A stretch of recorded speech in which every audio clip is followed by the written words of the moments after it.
चलिए स्टार्ट करते हैं लास्ट चैप्टर। चैप्टर का नाम क्या है? वेव्स। इसके अंदर हम लोग साउंड के बारे में पढ़ेंगे और अलग वेव्स के बारे में पढ़ेंगे। तो सबसे पहले जान लेते हैं वेव और उसकी कैरेक्टरिस्टिक क्या होती है। तो देखिए when a particle moves through a space it carries kinetic energy, क्योंकि मोशन होगा तो कौन सी एनर्जी होगी? काइनेटिक एनर्जी होगी, है ना। With itself wherever the particle goes, the energy goes with it. One way of transport energy from one place to another place. ठीक है, तो इसका मतलब ट्रांसपोर्टेशन ऑफ एनर्जी भी हम कह सकते हैं। there is another way, wave motion to transport energy from one part of space to other without any bulk motion of material together with it. Sound is transmitted in air in this manner. जैसे sound propagate कर रही है ना, तो कहीं ना कहीं क्या हो रहा है, यहाँ पर जब मैं आपको मेरे कॉर्ड जब हिल रहे हैं तो उससे क्या हो रहा है, एक साउंड प्रोड्यूस हो रही है और आप तक वो पहुंच रही है, वेव के फॉर्म में ही ट्रैवल करके पहुंच रही है। तो ये भी एक तरीके क्या है, साउंड एनर्जी। तो एनर्जी का ट्रांसपोर्टेशन हो रहा है। समझ में आ रहा है कि नहीं आ रहा? और जिस मीडियम से होकर गुजरता है उसको मीडियम कहते हैं। तो मीडियम प्रोपगेशन क्या हो गया, इस समय क्या है, अर्थ का एटमॉस्फेयर, जो कि क्या हो गया, गैस है ना, जो आपके एयर है, एयर के थ्रू होकर के गुजर रहा है, कह सकते हैं ना। तो वो मीडियम ऑफ क्या हो गया आपका, प्रोपगेशन ऑफ वेव। तो क्लासिफिकेशन ऑफ वेव कितनी होती है? मेजरली 4 कैटेगरी में है। ठीक है, पहला क्या कह रहे हैं यहाँ पर देखिए, वेव्स क्लासिफिकेशन अकॉर्डिंग टू, पहला क्या है, मीडियम। ठीक है, तो इलास्टिक या फिर मैकेनिकल वेव हो गई। इसमें कौन सी दूसरी वेव कौन सी होगी, इलेक्ट्रोमैग्नेटिक वेव। ठीक है, जो कि दूसरा क्या होगा, एक होगा ईएम वेव या फिर नॉन मैकेनिकल। नेक्स्ट क्या है, प्रोपगेशन ऑफ एनर्जी की बात हो रही है, प्रोग्रेसिव या फिर स्टेशनरी वेव। ठीक, डायमेंशन के रिस्पेक्ट में बात करेंगे तो 1D wave, 2D and 3D। And last क्या, वाइब्रेशन ऑफ पार्टिकल के बेसिस पे ट्रांसवर्स और लॉन्गिट्यूडनल। आई थिंक ये पता है ट्रांसवर्स, है ना, कैसे होता था ट्रांसवर्स, आप लोग ऐसे वर्टिकल कहते थे, है ना। और लॉन्गिट्यूडनल क्या हो गया, ये वाला, है ना, ये L हो गया और ये T हो गया। परपेंडिकुलर जब होते हैं तो जो दो पार्टिकल ऑसिलेट कर रहे हैं और दोनों एक दूसरे के परपेंडिकुलर, तो क्या हो गया, ट्रांसवर्स हो गया, है ना। तो ट्रांसवर्स लॉन्गिट्यूडनल हमने एनिमेशन से पढ़ा था, किसके अंदर, पिछले वाले चैप्टर में, है ना। चलो आगे बढ़ते हैं। नेक्स्ट देखिए, तो पहली बात कर रहे हैं बेस्ड ऑन मीडियम। ठीक, तो a wave may or may not require a medium for its propagation. The wave which do not require medium for their propagation are called non-mechanical wave. ठीक है, लाइट, जैसे कि लाइट हो गया, heat हो गया, रेडियो वेव हो गया, और लाइट क्या होती है, एक EM वेव होती है। ठीक है, on the other hand the wave which require medium for their propagation are called mechanical wave. तो कहीं ना कहीं जो साउंड में प्रोड्यूस कर रहा हूँ ये कैसी है, मैकेनिकल वेव है कि नहीं है? समझ में आ रहा है कि नहीं आ रहा है? आगे देखिए, in the propagation of mechanical wave elasticity and density of the medium play an important role. Therefore mechanical wave are also known as elastic waves. Example, sound wave in water, आपका seismic waves in earth crust. तो ये seismic wave क्या होती है, सुनो ध्यान से, पहले एक चीज समझ लो। वैक्यूम वाला एक्सपेरिमेंट याद है जो जूनियर क्लास में पढ़ते थे, 9th क्लास में पहली बार जो साउंड पढ़ा था, एनसीईआरटी में लिखा हुआ है। तो उसमें क्या है, एग्जांपल इलेक्ट्रिक बेल वाला। इलेक्ट्रिक बेल को अगर एक वैक्यूम के अंदर रख देंगे तो बेल अगर बजेगी तब भी साउंड नहीं आएगा आपके पास। तो वहां से ये प्रूफ होता था कि साउंड प्रोपगेट करता है सिर्फ मीडियम के अंदर, अगर मीडियम नहीं होगा तो साउंड प्रोपगेट नहीं करेगा। इसका मतलब साउंड एक मैकेनिकल वेव है, वहां से एक एक्सपेरिमेंट के थ्रू हमने प्रूफ किया था। ठीक है, तेज तो नहीं बहुत ज्यादा चल रहा है ना। ठीक है, तो सेस्मिक वेव क्या है, जब आपका देखो ध्यान से, एक सेस्मिक मीटर होता है, ग्राफ बनाता है, जब अर्थ आता है ना, अर्थ क्रस्ट होता है, हिलता है अपनी जगह से, है ना, डिसबैलेंस होता है, तो वहां से जो भी आपका वाइब्रेशंस आते हैं वो कैसे होते हैं, एक मैकेनिकल वेव के फॉर्म में होते हैं। इसको रीड करके हम क्या बताते हैं कि भाई भूकंप आ रहा है या नहीं आ रहा है। जो हम लोग इमरजेंसी यहाँ से घोषित करते हैं, कैसे पता चलता है, वो हम ओरिजिनेशन ढूंढते हैं कि वेव स्टार्ट कहाँ से की थी प्रोपगेट होना। ठीक है, रिवर्स ऑर्डर में, तो पता चल जाता है कि एक्चुअल में क्या हो रहा है, कि आपका अर्थ क्रस्ट हिल रहा है या फिर नहीं, है ना। लेयर्स के फॉर्म में है, पता है कि नहीं पता है आप लोगों को? ठीक है, तो साउंड और आपका सेस्मिक वेव भी इसका एग्जांपल हो गए। Next, based on energy of propagation, second category पे आ गए। तो waves can be divided into 2 part on the basis of energy propagation. पहला हो गया प्रोग्रेसिव, दूसरा क्या हो गया, stationary wave. The progressive wave propagate with constant velocity in medium. इसमें क्या है, प्रोग्रेसिव वाले केस में आपको पता है कि रेट ऑफ जो आपका प्रोपगेशन होगा वो कांस्टेंट होगा, यानी कि वेलोसिटी क्या हो जाएगी, कांस्टेंट हो जाएगी किसी भी एक मीडियम में। In stationary wave particle of the medium vibrate with a different amplitude but energy does not propagate. वो वाइब्रेट तो करेंगे अलग अलग एम्पलीट्यूड से, लेकिन कभी भी एनर्जी प्रोपगेट नहीं होगी। समझ में आ गया कि नहीं आ गया? इसीलिए इसको स्टेशनरी वेव कह रहे हैं, क्योंकि एनर्जी ट्रांसफर नहीं हो रही है। समझ में आ गया? आगे देखिए, next, based on direction of propagation, third category. Waves can be 1, 2 or 3D according to the number of dimension in which they are propagate. They propagate energy. Waves moving along string are one dimensional. String होती है ना ऐसे ऐसे, अगर रस्सी को इस तरीके से करो, तो जिम में करते हैं ना लोग, है ना, रोप, है ना, तो उसको रोप का अगर देखोगे तो किस प्रकार का एक पैटर्न बनेगा, लेकिन वो रोप के लॉन्ग होगा, उसकी लेंथ के लॉन्ग होगा, वो किसी एक एक्सिस में हो सकता है, चाहे एक्स में होगा चाहे वाई में होगा, ठीक है, तो इसीलिए वो वन डायमेंशनल है, ठीक है। सरफेस वेव और ripple on water are 2D। जैसे देखो जब पानी में पत्थर डालते हो तो क्या होता है, जहां पर भी स्टोन गिरेगा हर दिशा में क्या करेगा, प्रोड्यूस करेगा कि नहीं करेगा। तो अगर इसको एक पानी का एक सरफेस बना देते हो तो क्या बन जाएगा, ये एक आपका प्लेन बन जाएगा। अब ये प्लेन में ही तो सारी की सारी वेव लाई कर रही है कि नहीं है, समझ में आ रहा है कि नहीं आ रहा है। तो इसका मतलब जब एक प्लेन में कितनी भी लाइनें खींच दोगे वो रहेगी तो एक्स और वाई कंपोनेंट में ही ना, समझ में आ रहा है कि नहीं आ रहा है। इसीलिए कैसा है ये 2D हो गया, ये क्या हो गया 2D, समझ में आ गया, तो ये हो गया।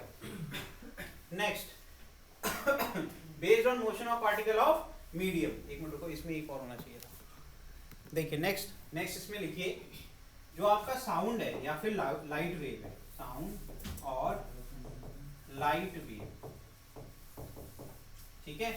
अगर हम साउंड और लाइट वेव की बात करेंगे, ये कैसे हैं, ये 3D हैं, ये हर डायरेक्शन में प्रोपगेट करते हैं जितने भी पॉसिबल डायरेक्शन, क्योंकि अगर ऐसा ना होता तो इस समय मैं एक 3D ऑब्जेक्ट हूँ, है ना, और मैं एक 3D स्पेस में हूँ, तो जो मैं प्रोपगेशन कर रहा हूँ वो आप ऊपर हाइट चेंज करिए, चेंज करिए, या फिर आप स्पेस चेंज करिए, आपको साउंड सुनाई देगा कि नहीं होगा। इसका मतलब हर डायरेक्शन प्रोपगेशन होगा तभी ऐसा पॉसिबल है, नहीं तो ऐसा पॉसिबल नहीं है। तो इसको लिख लीजिए, ठीक है, फ्रॉम ए पॉइंट सोर्स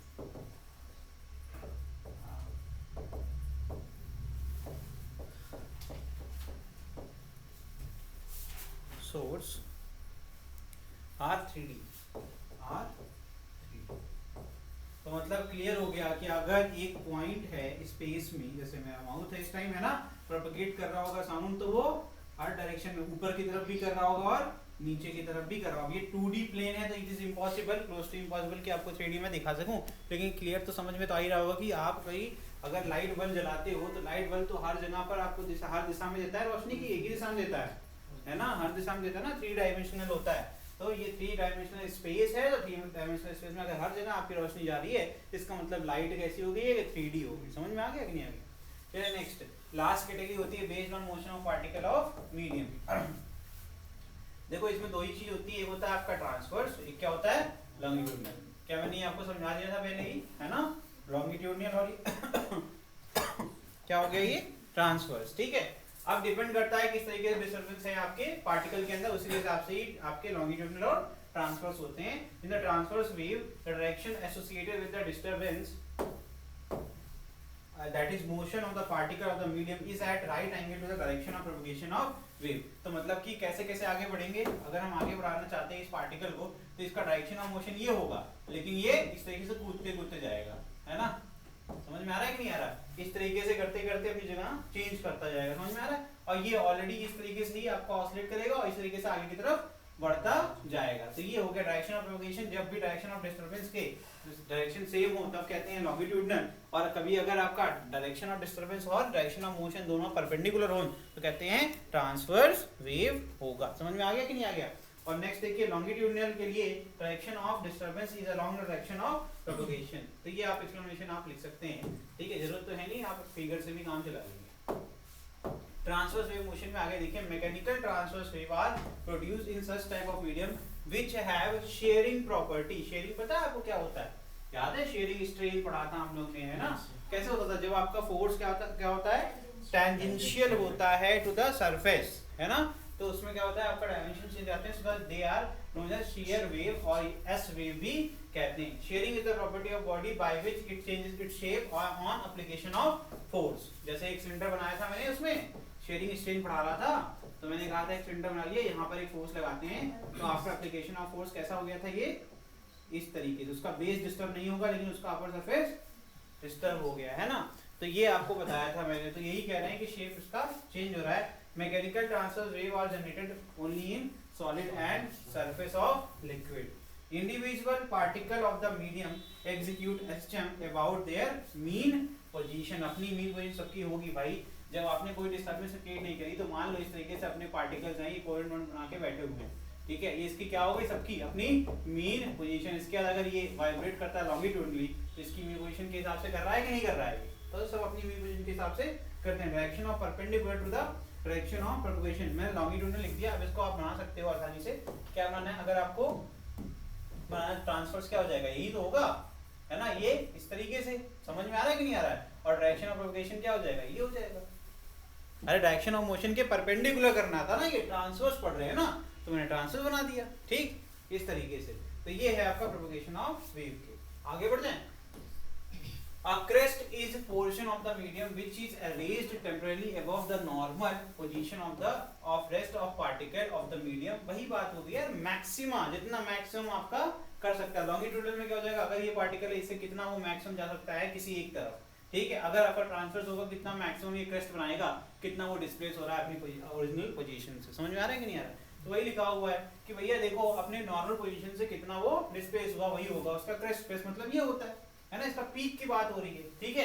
समझ में आ रहा है? व्हेन ट्रांसवर्स वेव पास है, जब ट्रांसवर्स वेव पास करेगी तो वही आपका ट्रांसवर्स कितना ऑसिलेशन होता है, ठीक। तो क्रेस्ट बनता है, फिर ट्रफ कब बनेगा, जब वो नेगेटिव साइड में चला जाएगा तो आपका ट्रफ बन जाएगा। A trough is portion of the medium which is depressed temporarily below the normal position of the rest। बस इतना समझ लो, प्लस वाई एक्सिस जाएगा तो क्रेस्ट बनेगा और नेगेटिव पे जाएगा तो ट्रफ बनेगा। लॉन्गिट्यूडनल में जब प्लस एक्स पे जाएगा तो क्रेस्ट बनेगा, नेगेटिव एक्स पे जाएगा तो ट्रफ बनेगा। इतनी सी बात है, उसको जैसे भी तुम उसको पढ़ लो। मेरा ट्रांसवर्स वेव पास है, जब भी ट्रांसवर्स, क्योंकि ट्रांसवर्स पढ़ रहे हैं तो ट्रांसवर्स में तो हमेशा वाई एक्सिस की बात होगी, और अगर ट्रांसवर्स वेव नहीं होता तो हम लॉन्गिट्यूडनल पढ़ रहे होते तो उसमें हमेशा किसकी बात हो रही होती है, एक्स की बात हो रही होती है, ठीक है। समझ में आ रहा है? आगे बढ़ जाएं।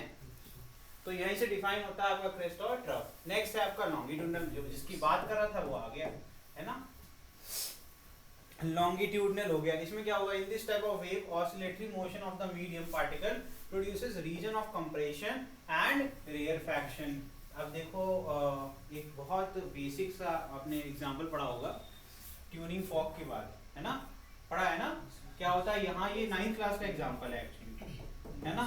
जब इसको आप हिट करोगे तो क्या करेगा, एक बार एयर मॉलिक्यूल को डिस्प्लेस करेगा, इससे कंप्रेशन हो जाएगा, फिर ये जब पीछे जाएगा तो वापस सब नॉर्मल स्टेट में आ जाएंगे, तो उसको रेयरफैक्शन कहेंगे। फिर से कंप्रेस करेगा, फिर से रेयरफैक्शन आएगा। तो जब ये झुकता है एक तरफ तो क्या करता है, सारे उसके बगल में जितने भी एयर मॉलिक्यूल उनको क्या कर देता है, करीब करीब ले आ देता है, तो उसको कहते हैं कंप्रेशन। और जब ये वापस जाता है तो फिर से दूर दूर हो जाते हैं सब सारे गैसेस मॉलिक्यूल, जहां जहां खाली था वहां पे आके फिल कर देगा, तो सब नॉर्मल स्टेट में आ जाएंगे कि नहीं आ जाएंगे। यार देखो जैसे ये हाथ है इस टाइम, तो इसके बगल में सारे एयर मॉलिक्यूल है, तुम सब करो अपना अपना ऐसे हाथ ऐसे करो करो करो करो, है ना। तो आप जब इसको आगे ले जा रहे हो तो हवा लग रही है कि नहीं लग रही है ना। किसी गाल में मदद ऐसे निपटा देना, है ना, इसी बहाने। तो समझ में आ रहा है कि नहीं आ रहा है? जब आप ऐसे करो हवा क्यों लग रही है, क्योंकि आपने डिस्प्लेस किया, तो आपने क्या क्रिएट किया होगा, कंप्रेशन। फिर वापस से अपनी जगह पर आ जाएगा, तो फिर से अब स्टेट हो गया नॉर्मल, फिर करेंगे और फिर अब देखो नॉर्मल, फिर करेंगे। तो ये बार बार जब होगा तो क्या होगा, एक बार कंप्रेशन होगा, एक बार रेयरफैक्शन होगा कि नहीं होगा, इस तरीके से, ठीक। तो ये हो गया। जब इस समय करते हैं तो पार्टिकल किस तरीके से एक्स एक्सिस के अलाउंग कर रहे हैं कि नहीं कर रहे हैं वाइब्रेट, ठीक है। तो यहाँ जो क्रिएट होता है ये होता है लॉन्गिट्यूडनल वेव मोशन। ये देखिए डेंसर स्पेस क्या है, जब कंप्रेस हो रही है। ये लाइटर स्पेस क्या है, जहाँ पर नॉर्मल स्टेट में आ गया, मतलब रेयरफैक्शन में आ गया। इस तरीके से एक पैटर्न बन जाएगा जिसकी वजह से आपको एक वेव देखने को मिलेगी। समझ में आ रहा है कि नहीं आ रहा है? पक्का? चलिए आगे बढ़ जाएं। तो ये है आपका डायग्राम। आगे देखिए, नोट पढ़ते हैं। The region of the high particle density are called compression and the region of low particle density are called rarefaction. The propagation of sound wave in air visualized as the propagation of pressure or density fluctuation. The pressure fluctuation are of the order of 1 Pascal, whereas the atmosphere pressure is 10 to the power 5 Pascal. समझ में आ रहा है? ये हो गया आपका। इसको लिखना हो तो लिख लीजिए, नहीं तो आगे बढ़ते हैं। अब वेवलेंथ की बात करते हैं। वेवलेंथ क्या होगा, कोई भी, चाहे आप दो रेयरफैक्शन के बीच की आप निकाल लीजिए या फिर दो कंप्रेशन के बीच की दूरी निकाल लीजिए, आपको क्या मिल जाएगा, लैम्डा या फिर वेवलेंथ मिल जाएगी। अब बात करते हैं mechanical wave in different media. चलो देखो, मैकेनिकल वेव हम किसी डिफरेंट मीडिया, मतलब कि अलग अलग में, एक बार एयर ले लो, वाटर ले लो, इस तरीके से अलग अलग मीडियम में कैसे मैकेनिकल वेव परफॉर्म करती है। कहीं ना कहीं आप साउंड ही पढ़ रहे हैं। क्या पढ़ रहे हैं? साउंड, ठीक है। Mechanical wave will be transverse और longitudinal depending on the nature of the medium and mode of excitation. किस तरीके से आप उसको डिस्टर्बेंस क्रिएट करते हैं। एक्साइटेशन मतलब सिंपल है कि आपने डिस्टर्बेंस कैसे क्रिएट करी। ट्रांसवर्स करोगे तो ट्रांसवर्स वे में हो जाएगा, और अगर लॉन्गिट्यूडनल करोगे तो लॉन्गिट्यूड। और डिपेंड एक और चीज है, मीडियम के ऊपर भी निर्भर करता है। In string mechanical wave are always transverse when string is under tension. In the bulk of gases and liquid mechanical waves are always longitudinal. Example, sound wave in air or water. This is because fluid cannot sustain shear. ठीक है, fluid में sustain नहीं होता है shear। ठीक, आगे देखिए, in solid mechanical wave can either be transfer or transverse या फिर longitudinal depending on the mode of excitation. The speed of two waves in the same solid are different. For longitudinal travel faster than transverse wave. ठीक है, if we struck a rod at an angle as shown in figure, इस तरीके से है ना, एक hammer से, तो देखिए क्या होगा, the waves in the rod will be transverse, while if the rod is struck at the side, तो क्या होगा फिर उस टाइम पे क्या होगा, longitudinal आपको वेव देखने को मिलेगी। ठीक है, और is rubbed with a cloth, the wave in the rod will be longitudinal. In case of vibrating tuning fork, waves in the prongs are transverse. क्योंकि भाई उस टाइम पे क्या होगा, जो आपका डिस्टर्बेंस होगा वो क्या होगा, आपका प्रॉन्ज के जो आपका फॉर्क के अंदर होगा क्या होगा, एक सेकंड गड़बड़ है कुछ यहाँ पे, while in the stream, अच्छा ठीक है, जो आपका प्रॉन्ज है उसमें क्या होगा, ट्रांसवर्स होगा, लेकिन जो स्टेम होगी इसके अंदर क्या होगा, स्टेम जानते हो क्या होगा, पूरा फिगर बनाओ।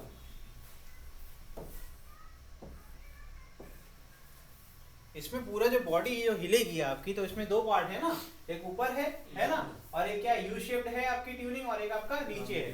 तो दो हिस्से जो आपके स्टेम नीचे वाला जो हिलेगा उसमें क्या क्रिएट होगा आपका लॉन्गिट्यूडनल, और ऊपर क्या होगा आपका, क्या कहते हैं उसको, ट्रांसवर्स। ठीक है, कैरेक्टरिस्टिक ऑफ वेव मोशन। ठीक है, in wave motion the disturbance travel through the medium due to repeated periodic oscillation of the particle of the medium about their mean position. The energy is transferred from one place to another without any actual transfer of the particle of the medium. Each particle receives disturbance a little later than its preceding. Obviously पहले को मिलेगा फिर दूसरे को मिलेगा, तो कुछ तो टाइम गैप आएगा ना, तो ये बात कर रहे हैं। देखिए that is there is a regular phase difference between one particle and the next, so there is a phase difference भी होगा। समझ में आ रहा है कि नहीं, आगे बढ़ जाएं। देखो, the velocity with which a wave travels is different from the velocity of the particle with which they vibrate about their mean position. The wave, these are the very important properties, you have to remember it. The wave velocity remains constant in a given medium while the particle velocity changes continuously during its vibration about the mean position. It is maximum at mean position and zero at extreme position. I think STM पढ़ने से इतना तो आसान लग रहा होगा कि जो आपका भाई जब भी वाइब्रेशन हो रहा है तो आपको पता है जब मैक्सिमम एक्सपेंशन जितना हो सकता है, अगर इतना वाइब्रेट करेगा उस पॉइंट पे क्या हो जाएगा, जीरो होगा, फिर वापस से मीन पे आएगा तो फिर से मैक्सिमम पहुंच जाएगा। For the propagation of mechanical wave the medium must possess the property of the inertia, elasticity and minimum friction among its particle. अगर इतना नहीं होगा तो कभी भी आपका वर्क नहीं करेगा। These are the important properties of wave motion. ठीक है, अब कुछ important terms हैं। ठीक है, वेवलेंथ, फ्रीक्वेंसी, टाइम पीरियड हम लोग को पहले से पता है। Distance travel by wave during, अगर कोई भी एक वेव बनती है जहाँ से रिपीटेशन स्टार्ट होता है उस पॉइंट तक, अगर ये होगी इसकी एक्स एक्सिस, तो आपको पता है टाइम पीरियड क्या हो जाएगा आपका, यहाँ पर ये होगा टी, और ये जो लेंथ होगी हो जाएगी लैम्डा। ठीक है, तो आपको ये अच्छे से पता है वेवलेंथ क्या होती है, फ्रीक्वेंसी क्या होती है, फ्रीक्वेंसी क्या होता है, inverse of time, f = 1/t। इसको डिनोट कैसे करते हैं, n से डिनोट करते हैं, ये सब नहीं पढ़ाऊंगा मैं। ठीक है, ये आपको पढ़ा चुका हूँ। ठीक है, टाइम पीरियड आपको पता है कि कंप्लीट साइकिल जहाँ होती है इसका रिपीटेशन होता है उसको टाइम पीरियड कहते हैं। एंगुलर वेव नंबर क्या होता है, ये इंपॉर्टेंट है, या फिर propagation constant k, it is defined as k = 2π/λ। ठीक है, वेव नंबर क्या होता है, अब यहाँ पर ध्यान रखना ये बार लगा हुआ है। ठीक है, it is the defined as 1/λ या फिर k/2π, number of waves in unit length of the wave pattern, इसी कहते हैं वेव नंबर। ठीक है, ठीक है, अगली क्लास में हम लोग यहाँ से कंटिन्यू करेंगे particle velocity, wave velocity and particle acceleration. ठीक है, तो आज का इंट्रोडक्शन ऑफ वेव्स, अगली क्लास में इसको कंटिन्यू करेंगे। Thank you.